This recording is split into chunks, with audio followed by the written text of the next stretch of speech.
Hello friends, welcome back to Priya Vijay kitchen. நான் பிரியா பேசுகிறேன்.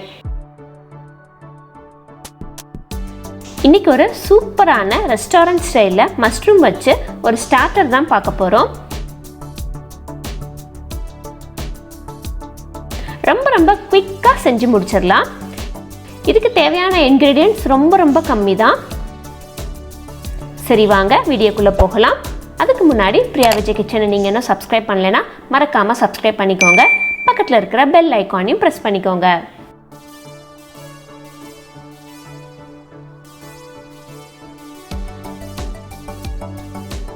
ஒரு பேனை சூடு பண்ணிக்கலாம்.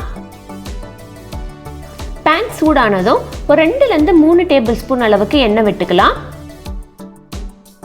இங்கே ஒரு பெரிய வெங்காயத்தை நல்ல பொடியாக நறுக்கி வச்சிருக்கிறேன். அடுத்து ஒரு 5-6 பல்லு பூண்டை பொடியாக நறுக்கி வச்சிருக்கிறேன். எண்ணெய் காஞ்சிருச்சு. இப்போ நம்ம நறுக்கி வச்சிருந்த வெங்காயத்தை சேர்த்துடலாம். இதை லைட்டாக ஒரு பெரட்டி விட்டுக்கிறேன். அடுத்து நறுக்கி வச்சிருந்த பூண்டை சேர்த்துடலாம். பூண்டும் வெங்காயமும் நல்லா கோல்டன் ப்ரௌன் ஆகிற வரைக்கும் நம்ம வதக்கணும்.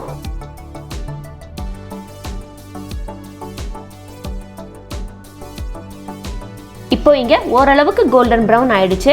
இன்னுமே நல்லா கோல்டன் ப்ரௌன் ஆகணும். இந்த அளவுக்கு நம்ம கோல்டன் ப்ரௌனாக வெங்காயத்தையும் பூண்டையும் வதக்கி எடுத்துக்கணும். அப்போனா தான் நம்ம ரெஸ்டாரண்ட்டில் சாப்பிட்ற மாதிரியான டேஸ்ட் உங்களுக்கு கிடைக்கும். அடுத்து இதில் 1 டீஸ்பூன் அளவுக்கு வினிகர் சேர்த்துக்கிறேன். கூடவே 1 டீஸ்பூன் அளவுக்கு red chilli sauce, 1 table spoon அளவுக்கு டொமேட்டோ சாஸ். இங்கே உங்களுக்கு கூட கொஞ்சம் காரம் வேணும்னா நீங்கள் ரெட் சில்லி சாஸ் கூட கொஞ்சம் சேர்த்துக்கலாம். இது ஒரு பெரட்டி விட்டுக்கலாம். லோ ஃப்ளேமில் வச்சு ஒரு 2 நிமிஷம் குக் பண்ணால் போதும். இப்போ இதில் காளான் சேர்க்க போகிறோம். இங்கே ஒரு ஃபுல் பேக்கெட் பட்டன் காளான் எடுத்துருக்கிறேன். நான் இன்றைக்கி காளானை நறுக்கலை, ஜஸ்ட் க்ளீனாக வாஷ் பண்ணி மட்டும் வச்சுருக்கிறேன். உங்களுக்கு வேணும்னா நீங்கள் நறுக்கி கூட சேர்த்துக்கலாம். எல்லா மஷ்ரூம்லேயும் நல்லா கோட் ஆகிற மாதிரி நம்ம கிளறி விட்டுக்கலாம். நல்லா கோட் ஆயிடுச்சு. இப்போ நம்ம மஷ்ரூம்க்கு தேவையான அளவு உப்பு போட்டுக்கலாம். கூடவே 1.5 டீஸ்பூன் அளவுக்கு ரெட் சில்லி பவுடர். இது நான் காஷ்மீரி சில்லி தான் சேர்த்துருக்கிறேன், ரொம்ப காரம் இருக்காது. அடுத்து இது கூடவே 1 டீஸ்பூன் அளவுக்கு மிளகுத்தூள். ஆல்ரெடி நம்ம ரெட் சில்லி சாஸ்லாம் சேர்த்துருக்கறனால காரத்துக்கு தகுந்த மாதிரி நீங்கள் போட்டுக்கோங்க. இது எல்லாத்தையும் நல்லா ஒரு பெரட்டி விட்டுட்டு தட்டு போட்டு மூடி வேக வைக்க போகிறோம்.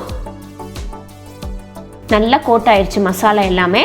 இப்போ இதை ஒரு 5-6 நிமிஷம் தட்டு போட்டு மூடி வேக வச்சிடலாம்.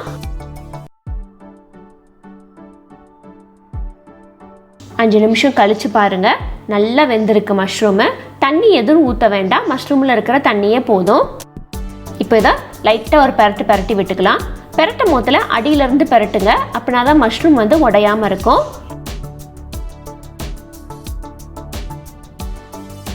இப்போ மேலே கொஞ்சமாக கொத்தமல்லி இலை தூவிக்கிறேன். கூடவே கொஞ்சமாக வெள்ளை எள்ளு. பார்க்குறதுக்கு ரொம்பவே அழகாக இருக்கும். டேஸ்ட்டுமே நம்ம கடித்து சாப்பிடும் போது சூப்பராக இருக்கும். அவ்வளவுதான், சூப்பரான restaurant style chilli garlic mushroom ready. இந்த ரெசிபியை கண்டிப்பாக உங்கள் வீட்டில் ட்ரை பண்ணி பாருங்கள். ட்ரை பண்ணி பார்த்துட்டு உங்களோட வேல்யூபிள் கமெண்ட்ஸை கீழே கமெண்ட் செக்ஷனில் மென்ஷன் பண்ணுங்கள்.